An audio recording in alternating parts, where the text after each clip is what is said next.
Arbitre le carrément explosé. Le stade a explosé. Au fond des filets. Dans le haut de la boîte à pain.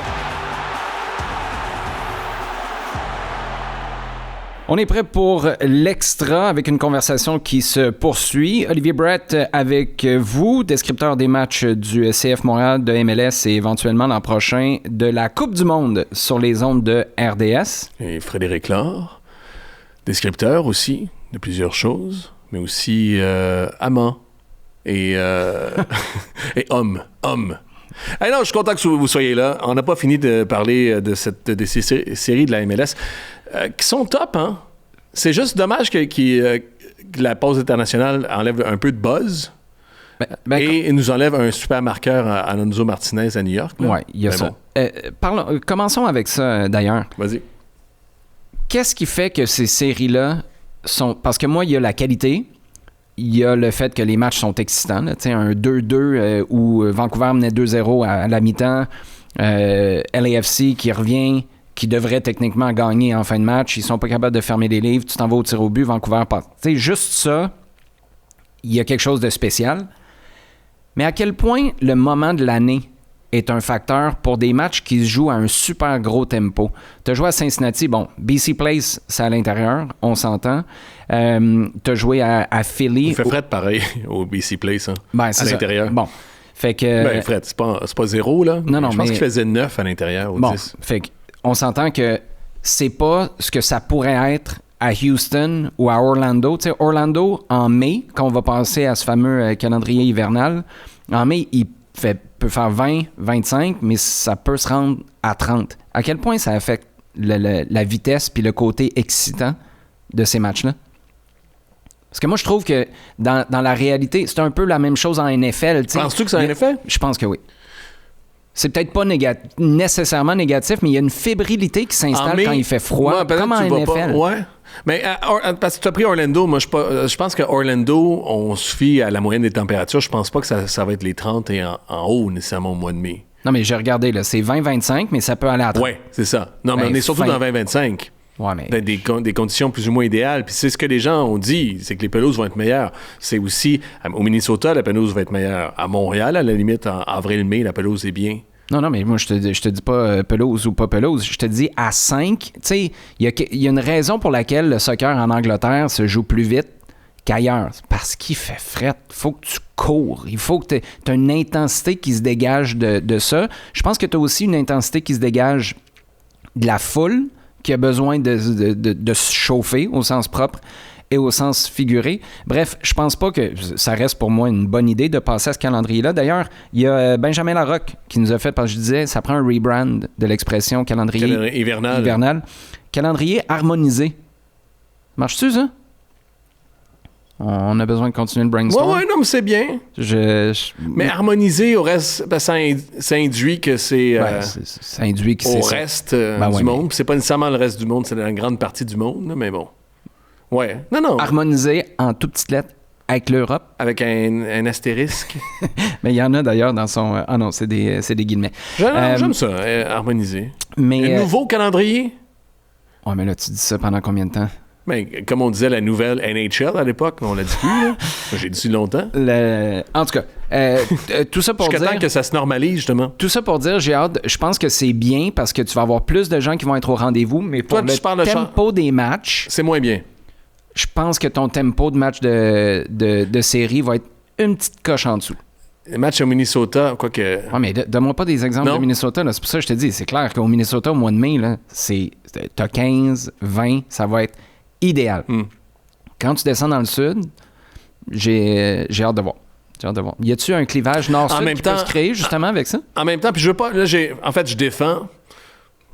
Je suis pas... mais c'est une question que je soulève. Je suis pas si pour ou contre. Hein. Moi, je suis pour le changement de calendrier d'un point de vue business. Ouais. Je regardais, je pense que c'est Dr. Food qui me dit « c'est l'argument de Fred. » J'ai plein d'arguments par rapport à ça que je vous étale. J'ai pas... qu'il soit... Moi, je veux travailler pareil. Qu'il soit en hiver ou en été ou whatever. Puis je vais aller regarder les matchs. Mais au niveau business, je pense que... c'est deux choses que je soulignais. Au niveau business, je pense que comme le veut la graphie anglaise. Ça fait du sens. Puis 2, ce que je soulignais, c'est qu'il faut se préparer à l'avenir. C'est ce que je disais dans le point de vue montréalais. Il fallait avoir ça en tête le plus tôt possible, le plus rapidement possible pour s'adapter à ces changements-là. Mais je pense que c'est assez clair aussi que moi, cette semaine-là, j'ai évoqué Alonso Martinez. En fait, le break qu'il prend à cause de la fête internationale au milieu des séries, alors que les séries sont supposées, de façon culturelle, être la chose la plus importante du monde, c'est poche. Puis on est en début d'année, on est dans Sludge Nangadou, on regarde la NFL aux États-Unis, au Canada, c'est le hockey qui commence, le basket aussi pour certains. Je pense qu'en avril, mai, on est l'idée dans une fin d'année, une fin d'année scolaire même. Je pense que tout le monde, dans l'esprit, ça va être meilleur. Puis, il n'y aura pas ce break international-là qui est... mortel. Mortel, exactement. Je peux-tu y aller? Vas-y. Je vais te parler de cette confrontation parce que la MLS en fait en beurre épais, puis c'est correct, mais au niveau marketing, puis n'importe quelle ligue le ferait, hein. Mais Son Heung-min et Thomas Müller, c'est le face-à-face. J'ai-tu bien dit? Oui. OK. C'est leur face-à-face, puis c'est 2 gars qui sont extraordinaires. Premièrement, ils ont offert un show, un super show. T'as pas l'impression, justement, que c'est la maison de retraite. Au contraire, c'est 2 gars qui sont au top, puis qui sont peut-être pas au top pour les grandes cylindrées européennes, mais qui sont juste un petit peu en dessous. Ces gars-là pourraient encore très bien jouer en Ligue des Champions aussi, en passant. Ouais. Puis on a insisté sur le fait qu'ils sont extraordinaires, ils sont fins comme êtres humains. Ils participent. Je les ai vus dans 1001 affaires de marketing, de réseaux sociaux. Ils sont allés au match des Canucks, sont allés le premier lancé d'Intel. Ils se sont pliés en 4 avec le sourire à chaque fois. Les coéquipiers n'arrêtent pas de parler de la bonne ambiance qu'ils mettent dans le vestiaire. On a vu Son, notamment, prendre le coup de Bouanga tout le long, après prendre le blâme pour la défaite. Thomas Müller est allé voir un match de la Super League du Nord. Oui. On jase. Ils sont hors normes en termes de personnalité et de ce qu'ils apportent. Ils sont payés grassement, mais de l'extérieur, ils valent visiblement pour le spectacle, pour la qualité qu'ils donnent et pour le service à la clientèle qu'ils offrent, top. Tu dis ils sont payés. Juste un petit bémol là-dessus, par contre, parce que puis c'est pas ça que tu es en train de dire, là, mais je veux juste apporter la précision. C'est pas parce que tu es payé que tu es capable de faire ça. Ces gars-là sont... Là, je suis pas en train d'envoyer un jab à la personne, c'est juste pas sa personnalité. Je veux mettre en lumière à quel point ce côté-là est important. Puis je tire la couverte du bord du CF Montréal. Ces plus-values-là, c'est ça qu'il faut que tu cherches. Ça veut pas dire que c'est disponible à tous les coins de rue, là. Surtout pas avec des carrières puis le montant qu'il faut que tu payes pour aller chercher un Müller puis un Son Heung-min. Mais ces gars-là sont tout ce que Nacho Piatti a jamais été à Montréal. Nacho Piatti, ça se limitait au terrain, puis il était phénoménal sur le terrain. Mais ces gars-là, pour la Ligue, tu sais, même Didier Drogba a pas été... Il l'a été un peu, tu sais, mais c'était plus à l'interne. Dans la vie, à l'intérieur du club, souviens-toi, il y avait les kids de l'académie qui faisaient du breakdance, puis Drogba était là. Il a été extraordinaire, mais c'était comme en vase clos un peu. Les 2 autres, ils se mettent de l'avant. Ça faisait pas 5 minutes que Son Heung-min était arrivé, puis c'était un match des Rams qui est allé voir, si je me trompe pas, il était sur les lignes de côté. C'est incroyable, là. Ils ont frappé le jackpot avec ces 2 gars-là. C'était mon truc podcast que je voulais faire. Toi, tu as eu le réflexe Piatti, j'ai eu le réflexe Drogba, moi. Son et Müller, triangle qui pointe vers Drogba. Des meilleurs passages. Puis je disais, au niveau de la... Ouais, mais attends. Au niveau de la... Parce que là, il y a 2, 3... Il y a plein de facteurs atténuants, puis c'est là où on va aller. Je pense mais qu'on s'en va Son et Müller, par rapport au passage de Drogba avait un charisme plus grand, mais au niveau de leur carrière, si tu avais une carrière à choisir, là... Drogba. Loin devant Son et Müller? Ah, il a été plus légendaire que les... oui. Oh, oui. Peut-être. Oui, c'est ça. Il y a un charisme. Mais ce qu'ils apportent... Il a arrêté une guerre, là. Ouais. Je veux dire, le storytelling autour de ça est hallucinant. Moi, mais justement, est-ce qu'avec l'équipe de communication qui est là en ce moment pour le CF Montréal... Oui, moi je pense... Puis pas juste l'équipe de communication, parce que ça serait trop, encore là, mettre sur le dos de l'équipe de l'époque. Et une ambiance de propriétaires différentes, est-ce que Drogba a un meilleur passage à Montréal? Ben oui. Ouais. Écoute, à partir du moment où il revient de Dubaï ou de je sais pas où, là, après l'histoire de Roman Abramovich, il est dans les estrades, il se fait offrir une job de coach après une couple de mois à Montréal. Une couple de mois phénoménaux, là, 11 buts en 11 matchs en 2015. Après ça, pour remettre les gens en contexte, il s'en va à Noël, il est à Stamford Bridge, son club de cœur, avec Abramovich, le propriétaire à l'époque. Puis il se fait offrir une job de coach. Là, il réfléchit. Finalement, il revient. Il est obligé d'honorer son contrat. La MLS s'en était-tu mêlé de ça? Il y a beaucoup de gens, bref, qui se sont mêlés de ce dossier-là. Il revient, puis on l'oblige à faire des excuses, essentiellement. C'est pas plus tard. C'est plus tard, ça, non? Ben, c'est plus tard parce que ça a niaisé, là, mais il y a quelque chose qui a été brisé à ce moment-là. Puis il veut pas parler aux médias, puis on le cache, puis finalement, il y a des médias qui l'attendent, puis ça se passe mal, puis les médias font bon, la princesse a pas voulu nous parler, puis ça ajoute toute cette situation-là, là, ce malaise qu'il y avait, a percolé dans le monde, dans les médias d'abord, puis ensuite, ultimement, dans le monde. Mais plutôt que d'y aller à la négative, là, allons-y à la positive. Nathan Van Stone, pour ne pas le nommer, le directeur des coms aux Whitecaps de Vancouver, est phénoménal dans son travail là, pour faciliter l'accès d'informations aux médias. Quand tu décris un match, là, tu veux recevoir ton paquet de stats, là, tes match notes de ce gars-là. Il t'envoie un truc détaillé. Bref, il facilite la visibilité puis l'exposure de son club. Si tu as traité, puis c'est le personnage, là, tu verras pas un Nacho Piatti en Thomas Müller. Là. C'est pour ça que je prenais cet exemple-là tout à l'heure, parce que je pense que Piatti a moins ce côté-là communicateur que Drogba pouvait l'avoir.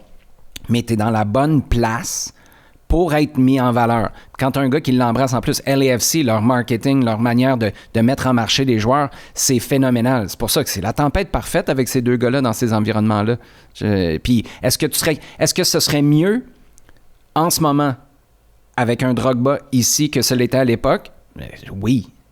Oui, mais est-ce que tu es à l'abri de te pogner avec quelqu'un puis que la mauvaise chose soit dite puis que quelqu'un se ferme?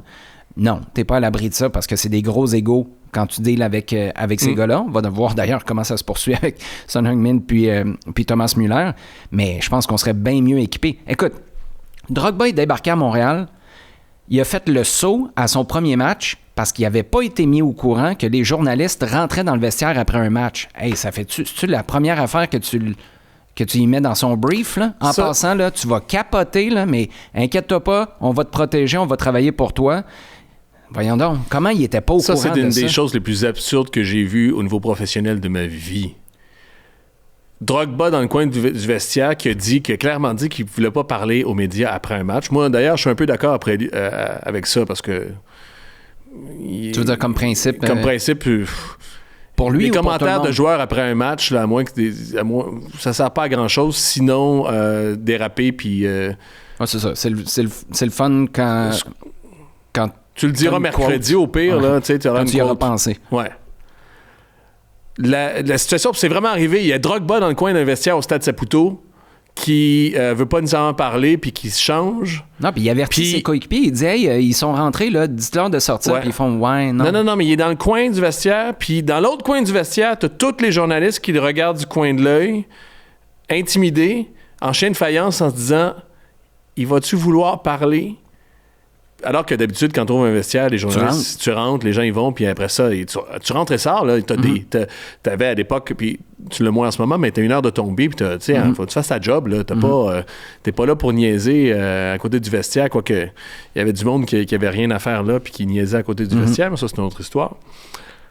Bref, ça, c'est l'affaire la plus ridicule. Ça encapsule ce qui s'est mal passé au niveau communication, au niveau organisationnel par rapport à Drogba, ce qui, visiblement de l'extérieur, puis tu as raison, on verra l'an prochain, mais il se passe super mieux avec Müller puis Son. En même temps, il y a une partie de personnalité là-dedans. Tu sais. 100%. Mais moi, je pense que quand tu regardes Drogba avec les kids qui fait du breakdance dans le vestiaire, il y a ça en lui. C'est vrai. L'affaire, c'est est-ce que tu es capable de lui parler ou de parler à ses représentants à Londres? Ses représentants n'étaient pas très bons non plus. Parce qu'il est arrivé en se passant David Beckham. David Beckham, au niveau communication, vers la fin, au début, pour plein de circonstances, ça n'a pas fonctionné, mais on a vite compris comment gérer David Beckham à travers tout ce brouhaha aussi de la Ligue. Drogba, puis ça n'a pas été juste le LA Galaxy, ça a été David Beckham et son entreprise et lui-même et sa compréhension des communications et de son rapport au monde. Drogba, à Montréal, a jamais catché mais comment faire. Il a tout le temps été conscient de lui. Tu rajoutes une couche de complexité parce que Drogba, juste pour conclure là-dessus, pour ma part, Drogba n'est pas marié à une Spice Girls. Puis non, mais David Beckham, c'est le Michael Jordan du branding sportif. Il n'aurait pas été ça s'il n'avait pas marié une Spice Girl. Assurément, mais il l'est devenu à cause de ça. T'as raison. Puis David Beckham, il est hors norme dans la compréhension. C'est le Messi du branding sportif. Oui, c'est ça. J'allais dire Michael Jordan, mais... juste, tiens, on est dans l'extra, on a le temps. Anecdote, justement. Vas-y. Mais c'est ça, c'était... T'as une anecdote Drogba, sur Michael Jordan? Non, sur Drogba. Mais tu la connais, cette anecdote-là. Moi, j'avais écrit, parce qu'à un moment donné, vers la fin aussi, il y avait ce rapport de force avec Drogba. Plutôt que, justement, d'essayer d'être partenaire avec une machine, puis une marque, comme Didier Drogba, Montréal le traitait comme un joueur, puis comme un joueur qui leur devait des affaires, lui demandait de s'excuser aussi. Tu fais pas ça à Didier Drogba, même si, dans le commun des mortels, tu fais ça aussi, dans une certaine mesure. Adam Braz, j'ai pas été souvent toisé tant que ça par le CF Montréal. Ils sont plus en maudit, en secret. Mais Adam Braz, qui était directeur sportif de l'époque, m'avait chicané parce que j'avais écrit un article en disant oui, Didier Drogba est plus gros que le club. Puis pour Braz, il n'y avait jamais aucun joueur qui est plus gros que le club. Personne qui est plus gros que l'écusson devant toi. J'avais écrit quelque chose en disant hey, non, checkerez là, ouvrez un journal là, checkerez qui est plus gros, Drogba ou CF Montréal ou l'Impact à l'époque. Puis on m'avait chicané pour ça aussi. Le temps a donné raison à Freddy, je pense. Un peu comme le loup dans la bergerie. Ben oui. Puis des fois, on nous désinvite à cause de ça. On devrait. Ouais, on va-tu nous inviter plus tard? Réinviter? Comme ta fille, là, on va-tu faire les... le party de fête 6 mois plus tard, c'est ça? Tard? Peut-être. Hey, je te disais, Marc Dos Santos, je peux-tu te parler de lui? Mais ça. Petite question. Marc Dos Santos, il revient quand au CF Montréal? Puis est-ce qu'il peut revenir comme adjoint? Mais là, il y a des rumeurs que c'est lui qui prend la place de Cherundolo. Tu sais que j'ai essayé d'un peu d'avoir des filons. Puis Cherundolo, à chaque fois qu'on parlait de sa succession, à chaque fois que je l'ai entendu puis que je lui ai parlé, ça se fermait comme une huître. Puis il y avait je sais pas si c'était une posture pour arrêter les questions, mais il y avait un truc antagonisant. Il était, tu faisais, OK, j'ai demandé s'il était coupable d'un crime, d'un vol à l'étalage, j'aurais eu le même réflexe, tu sais. Mais il revient quand? Mais Dos Santos, il va peut-être prendre LAFC. Ouais, OK. Mais il revient un jour au CF Montréal, on s'entend. Pour moi, ça fait juste augmenter les chances qu'il revienne. Ouais, bon, mais... Est-ce qu'il peut revenir un jour comme adjoint? Parce que Marc, là, non? Non, il revient à Montréal par la porte et puis il y a un ego, Marc. Ouais, mais moi, c'est pas... Non, Montréal, Marc prend LAFC, si ça se fait, dure 2 ans et demi, la moyenne des entraîneurs. Puis il s'en vient ici? Puis dans 2 ans et demi, il remplace-tu Marco Donadel? Ou les 3 entraîneurs intérimaires entrent. Quelque chose comme ça, là. Non? Si j'ai à parier, c'est ça que je fais en ce moment. Parce que là, il est rendu à un moment, justement, où... Fait que Marc Dos Santos, c'est le prochain coach à temps plein du CF Montréal? Non. Il y en a un. Il y en a dans 2. Il y en a un autre. Il y a Donadel, entraîneur mystère, Marc Dos Santos. C'est ça mon... Si tu me demandes de parier, là, aujourd'hui, 24 novembre 2025. Fait que ça nous amène dans 5 ans, mettons. À peu près? Ou 1 an et demi. Tu m'as demandé... Non, mais je te dis la séquence, je sais pas le temps. Dans 5 ans, ce qui veut dire que dans 8 ans, il est sélectionneur de l'équipe nationale canadienne. Pas pire, ça? Ouais. 8 ans, ouais. Parce que je suis pas sûr. Moi, je pense qu'il finit à Montréal. Ah ouais? Ouais. OK. Puis il veut faire... Il va-tu faire les deux? Canada Et Montréal? En même temps? Non, pas en même temps. Non, mais je sais pas. Ouais, ça pourrait. Écoute, Euh, tu me disais la semaine passée, là, pour les meilleurs buteurs, là, on va-tu revenir en arrière et avoir à jouer contre le Guyana? il joue plus souvent. Hein? J'ai croisé Ali Gerba, tu l'as croisé aussi. Il joue plus souvent, par contre, le Canada en ce moment. Mais je veux dire, quand il y a plus de matchs, mais plus de volume. Mais tu fais moins la Guyane. Est-ce que ça mitige un peu? Tu fais 3 matchs, t'es blanchi 3 matchs de suite. Là, tu seras jamais blanchi contre le Guyana, la Barbade, puis... la Guyane? Non, c'est le Guyana. Ouais? Hey, je me suis ostiné là, avec RDS. Guyane puis Guyana, c'est pas la même affaire? Je pense que c'est le Guyana. Ah, OK. Je suis juste bien content qu'on fasse plus ces matchs-là après. Marc, fais-tu Canada ou Montréal en premier? Ou fais-tu les deux aussi? Marc Dos Santos, on entend.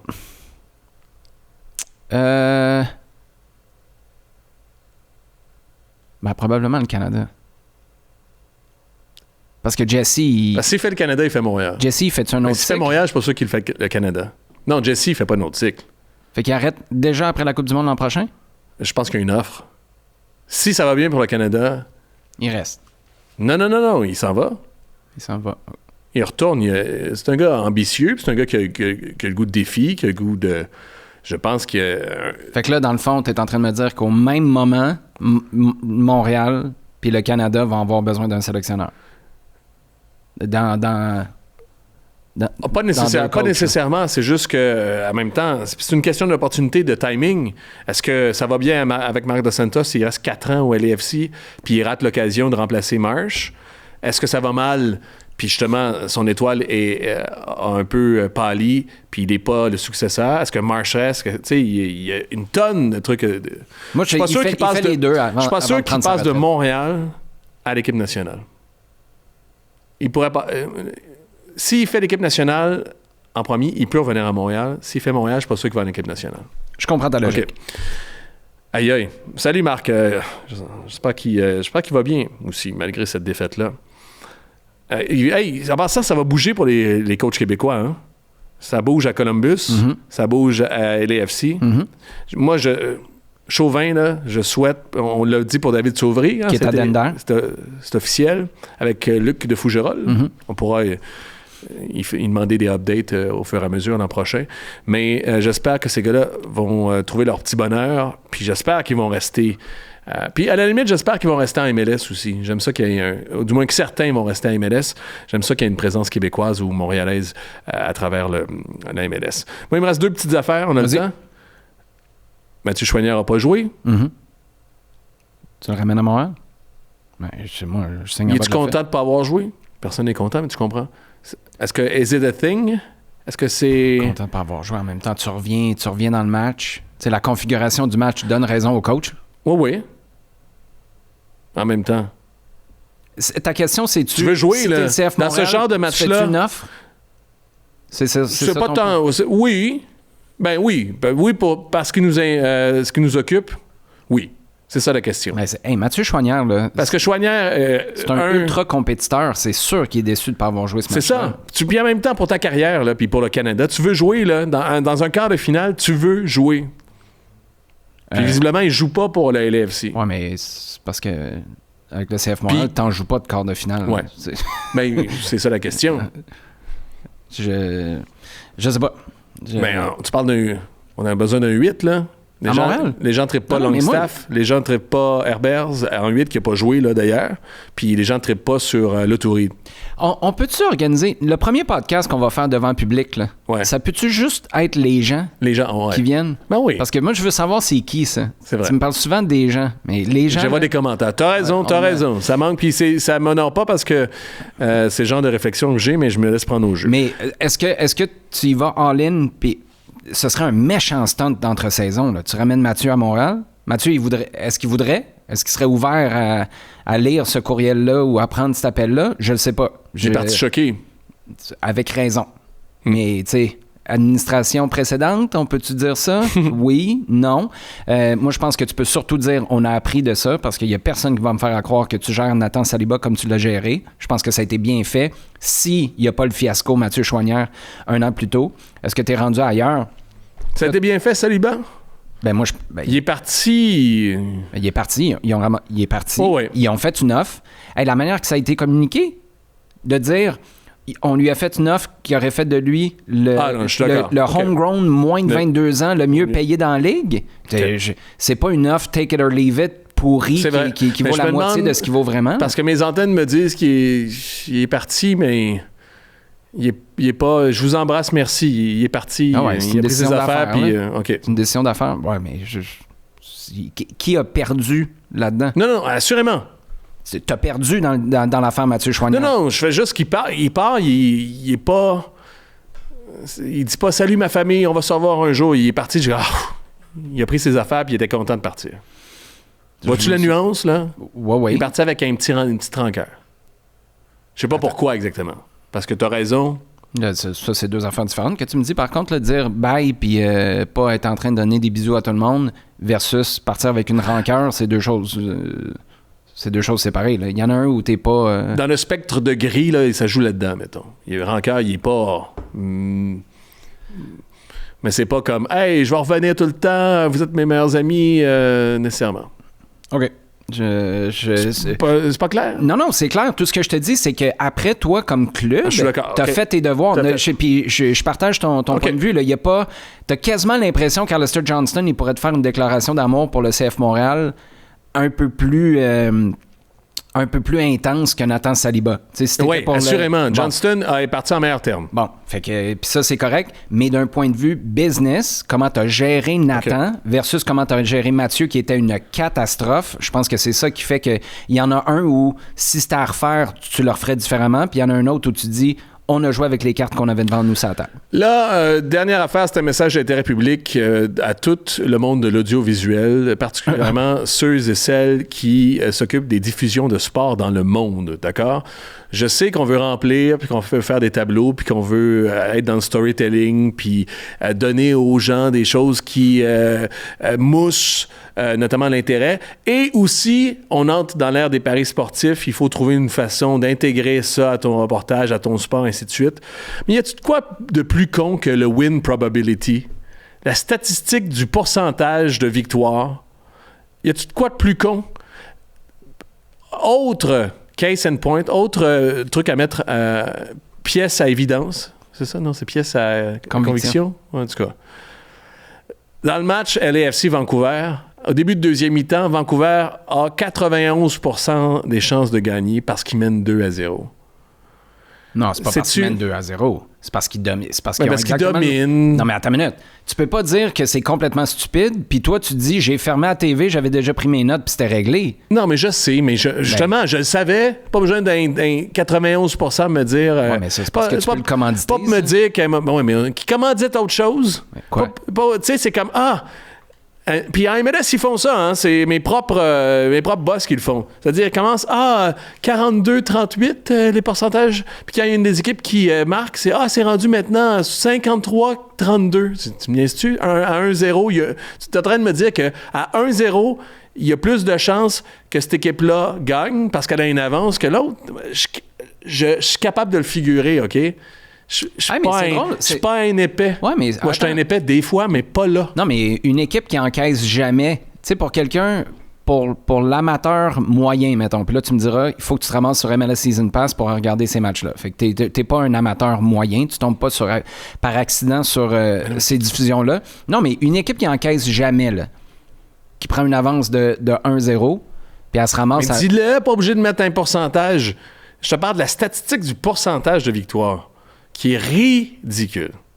Puis c'est dans tous les sports. Je le vois au tennis, je le vois au hockey, je le vois au basketball.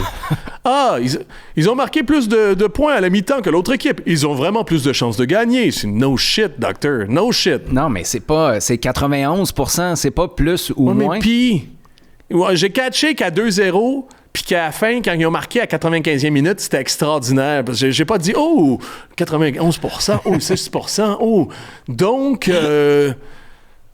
c'est con comme stats. C'est con. Qu'est-ce que tu voudrais voir banni? Attends, qu'est-ce que tu voudrais voir banni en premier? Ces stats-là ou Coldplay? C'est plus simple de bannir ces chiffres-là. C'est pas ça que je t'ai demandé. Non. Je peux le faire de même. C'est pas une question de simplicité. Si dans ma TV... Non, écoute, grâce à notre podcast, je suis rendu que j'ai hâte de voir Coldplay pour les haïr. Là, la win probability, cette statistique-là de pourcentage de victoire, je fais juste les haïr. Et puis il n'y a pas personne d'autre qui les aime assez pour me dire « Ah, OK, pour Olivier, gardez-les en vie. » Mais juste le fait que tu aies réfléchi à ça, je trouve ça chiant pour Coldplay parce que tu l'haïs vraiment, la stats. Là. Ben, c'est con. Puis je sais que c'est con. Hey, juste en terminant... J'ai le droit de dire ça, hein, Sam? Tu as le droit de dire ce que tu veux. Il y a Julio Fernandez qui nous demandait question un peu random, mais que j'apprécie parce que ça veut dire qu'on est attentif comme auditeur. Avez-vous goûté à la Carlsberg 0 alcool? Mais ça, la réponse est oui. Exactement. C'est pas si Julio, tu nous as écouté audio seulement sans regarder l'épisode d'aujourd'hui, tu as entendu les canettes s'ouvrir en début d'émission je pense que régulière, c'est de la 0. Je pense que c'est assez clair en 2025 qu'on a marché sur la Lune, puis la technologie est assez avancée pour produire des bonnes bières sans alcool aussi. Parce qu'à l'époque, il y a de ça, on remonte il y a 20-30, puis c'était de la... Non, c'était une catastrophe. Maintenant, grâce à la technologie et au génie humain, ça là... Ce génie humain-là, c'est pas lui qui a mis les pourcentages de victoire. Justement, pendant qu'il travaillait pas ses pourcentages de victoire, il travaillait sur faire une bonne... Mais on va se le dire, le Carlsberg, il deal dans la probabilité, là. Non. C'est dans le doute sain. C'est pas la même affaire. OK. Non, au contraire. Moi, je pense que... Au contraire, il l'exprime bien. Cet extra est probablement terminé. On va finir là-dessus.